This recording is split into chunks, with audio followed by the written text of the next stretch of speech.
recognized worldwide on the third Sunday of November, World Day of Remembrance is a day to remember the millions we have lost globally on our roads. It also acknowledges the suffering of family, friends, and community over these tragic losses. We hope during this ceremony, in some small way, you feel the caring and support meant for you tonight. Now, it is my pleasure to introduce to you the Executive Director of the Space Coast TPO, Georgiana Gillette. Thank you, Kim. Well, good evening and welcome. I am Georgiana Gillette, Executive Director of the Space Coast Transportation Planning Organization, and it is our honor to host this event of remembrance.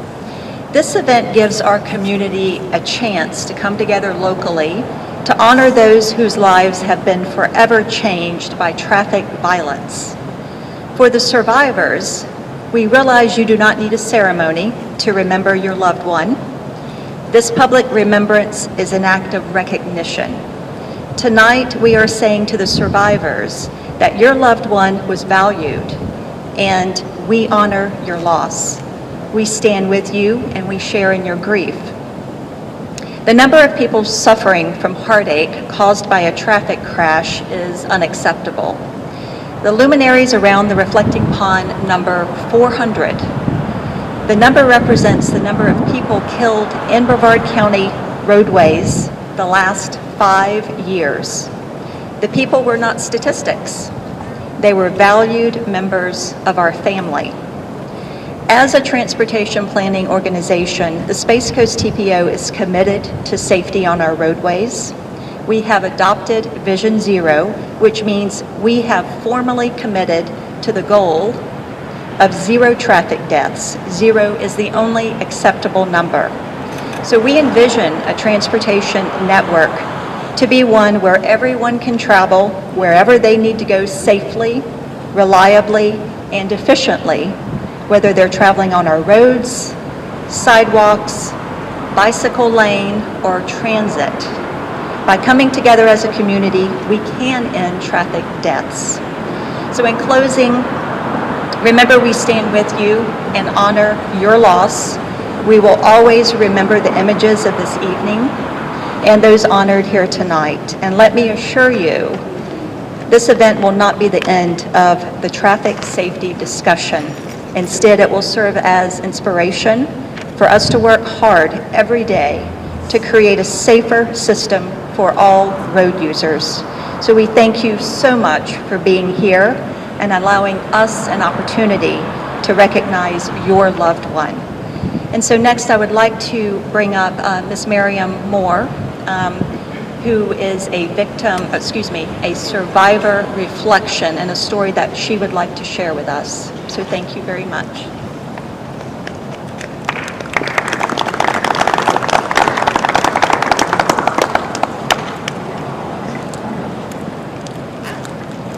Good evening. Last year, the National Safety Council reported 40,060 crash deaths throughout the United States. At least 74 of those were in Brevard County. That's 74 hearts that stopped beating. 74 brothers, sisters, moms, dads, aunts and uncles, friends, grandparents, children and grandchildren. 74 last I love yous. If I had been asked to speak here 2 years ago, I would have spoken on behalf of our homeless population. Their lives are statistically significantly shortened for a number of reasons.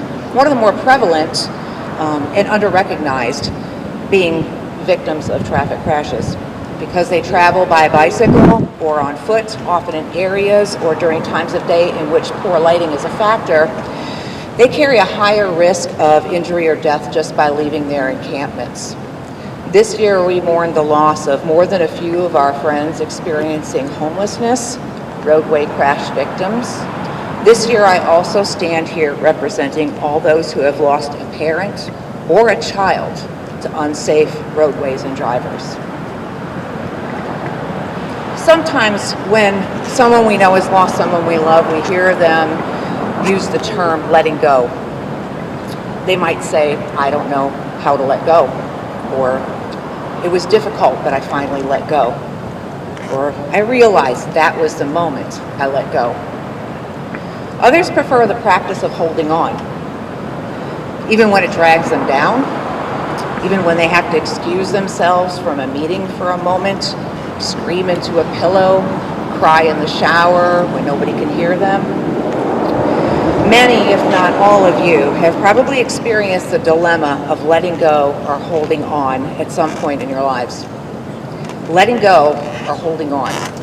It's not anyone's place to tell us how to grieve.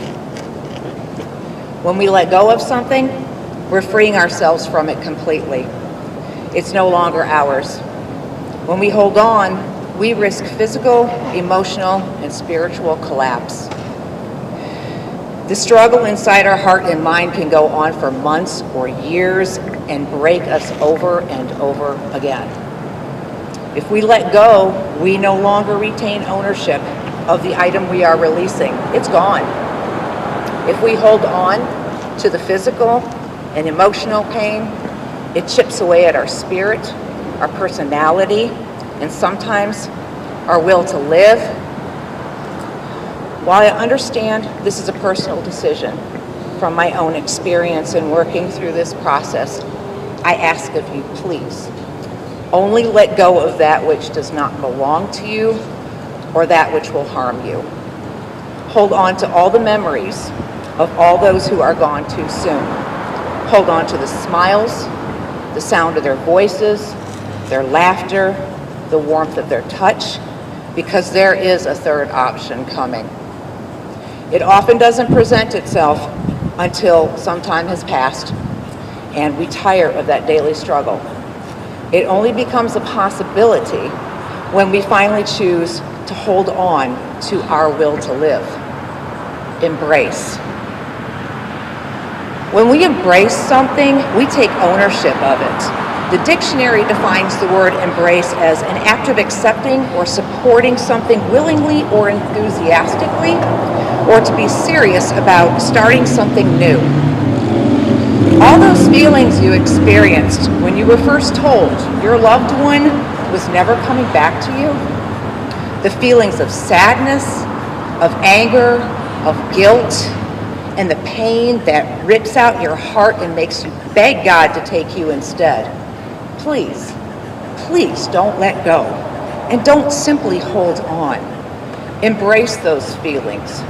Own them. Allow them to motivate you and to invoke action for safer roads and for better educated drivers. For no more deaths, for no more heartbreak and mourning, no more last I love yous. We can make our streets safe.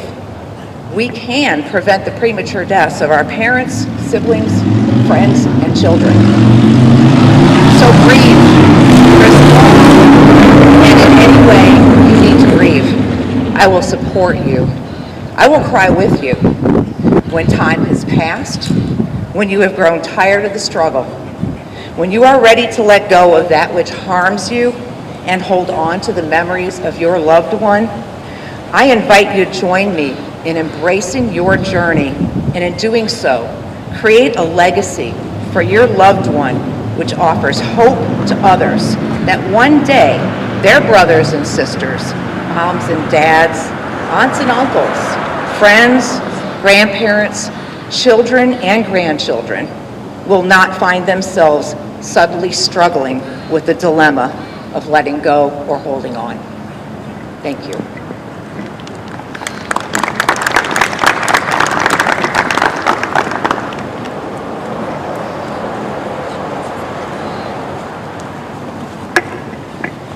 Thank you, Miriam, for those inspiring words. We really appreciate you being here tonight. At this time, we will remember those lost on our roadways by reading names that were submitted by loved ones. As many of you were told tonight when you walked in, we had 50 names that were submitted for this particular event. And of course, as Georgiana and Kim had mentioned, around the pond tonight are the 400 that were lost in Brevard County in the last 5 years. We're here tonight to honor their story that tragically stopped short and to recognize that change is vital. Traffic deaths must end here. The names we read tonight symbolize a small fraction of the 400 lives that have been lost, each life as significant as the next. As Miriam said, each one someone's mother, father, brother, sister, husband, daughter, son, cousin, or friend, and more. Please join me first in a moment of silence for those lost, followed by the reading of the names.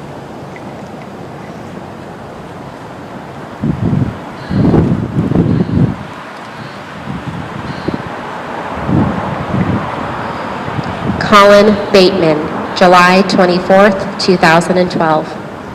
Seth Baumgartner, July 27th, 2003. Chris Benowitz, January 1st, 1983. Carlos Bentecourt, March 30th, 2021. Mary Elizabeth Broderick, October 20th, 2021. Gregory Bergman, March 11th, 2021. Zach Caulfield, January 1st, 2019.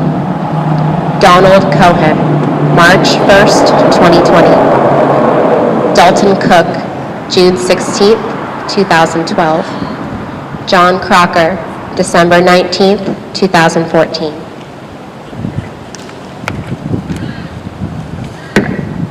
William Cronin Jr., August 7th, 1982. Kelly Crosby, February 13th, 1990. Alvin Davis, January 31st, 2004. Marion Durden, January 24th, 1999. Jason Esposito, May 28th, 2018. Eddie Feliciano Jr., August 18th, 2018. Lance Fender, October 27th, 1978. Miles Freeberg, July 8th, 2010. Luis Freddy Gomez, November 13th, 2020. Debbie Greathouse, July 17th, 2000.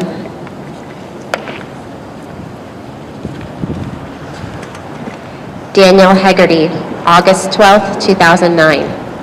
Laura Hoft, October 17th, 2004. Melissa Hauser, October 22nd, 2016. Michael Kayer, May 1st, 2014. Amber Kelso, January 18th, 2021. Sarah Klosek, July 15th, 2020. David Kirsch, May 2nd, 2021. Nicholas Kurtz, October 18th, 2021. George LaRue Gray, July 23rd, 2002. Douglas Lundahl II, July 5th, 2010.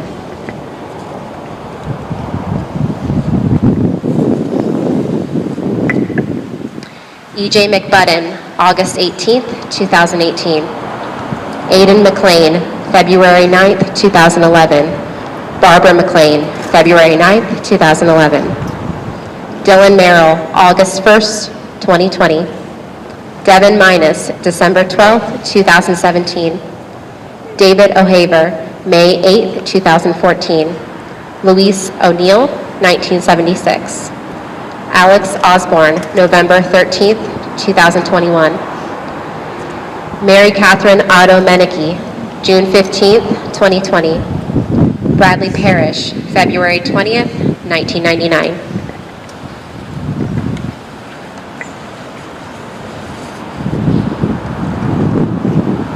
Arthur Rex, November 15th, 2008.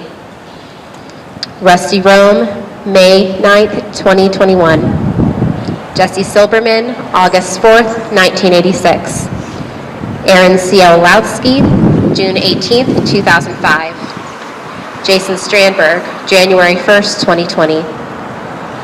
Tommy Thomas, November 25th, 1966. Seaman Brandon Thurber, November 10th, 2018. Holly Van Gordon Transu, February 26th, 2020. Mark Wandel, October 24th, 2003. And Darren White, October 28th, 2004.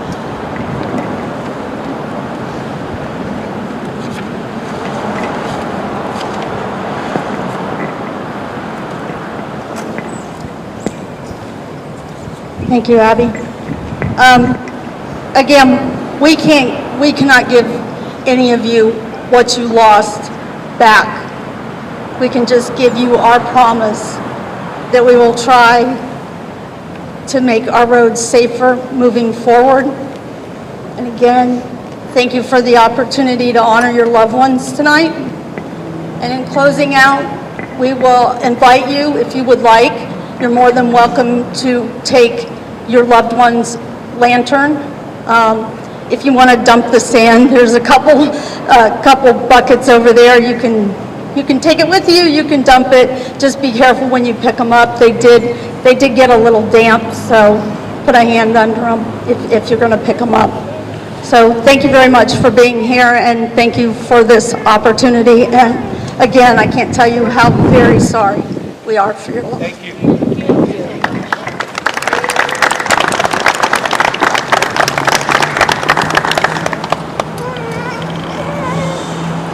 One more thing, if you need extra copies of the program or would like additional black bands, just make sure you ask somebody and we'll get those for you. I think Lisa's back there and she can help with that if you'd like extra copies or extra wristbands.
We know some of you can hear or see the drone up above. We will have this footage on our YouTube channel. We'll send it out to all those who registered tonight.